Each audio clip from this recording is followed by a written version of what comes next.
നമസ്കാരം, ഞാൻ Jayashree Govindan, worry free retirement consultant.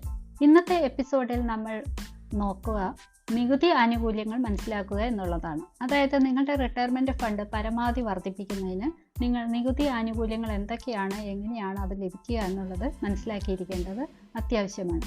ചില പ്രധാന പോയിന്റുകൾ നമുക്കൊന്ന് ചർച്ച ചെയ്യാം.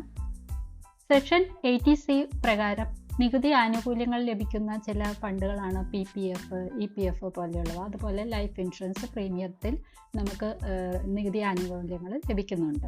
സെക്ഷൻ 80D പ്രകാരം ആരോഗ്യ ഇൻഷുറൻസ് പോളിസികൾക്ക് നൽകുന്ന പ്രീമിയങ്ങൾ ടാക്സ് ബെനിഫിറ്റുകൾക്ക് അർഹതയുള്ളതാണ്. NPS പോലെയുള്ള സ്കീമിൽ, നാഷണൽ പെൻഷൻ സ്കീമിലേക്ക് കോൺട്രിബ്യൂട്ട് ചെയ്യുന്നത് സെക്ഷൻ 80CCD 1B പ്രകാരം അധിക ആനുകൂല്യങ്ങൾ ലഭിക്കാനായിട്ട് നേടാവുന്നതുമാണ്. നികുതി ഫ്രീ റിട്ടേൺസ്, ചില സ്കീമുകളിൽ നിന്ന് നമ്മൾ മാച്യൂരിറ്റി റിട്ടേൺ വാങ്ങുന്നത് നികുതി ബെനിഫിറ്റ് കിട്ടുന്നതാണ്. അതായത് നികുതി കൊടുക്കേണ്ടത് ആവശ്യമില്ല. PPF, EPF പോലെയുള്ളതിൽ നിന്ന് നമ്മൾ റിട്ടയർമെൻറ്റ് സ്കീം മാച്യൂരിറ്റി എമൗണ്ട് വാങ്ങുമ്പോൾ അത് നികുതി ഫ്രീ റിട്ടേൺസ് ആണ്. ചില നിക്ഷേപങ്ങൾ ഫണ്ടുകൾ പിൻവലിക്കുമ്പോൾ മാത്രമേ നികുതി നൽകേണ്ടതുള്ളൂ.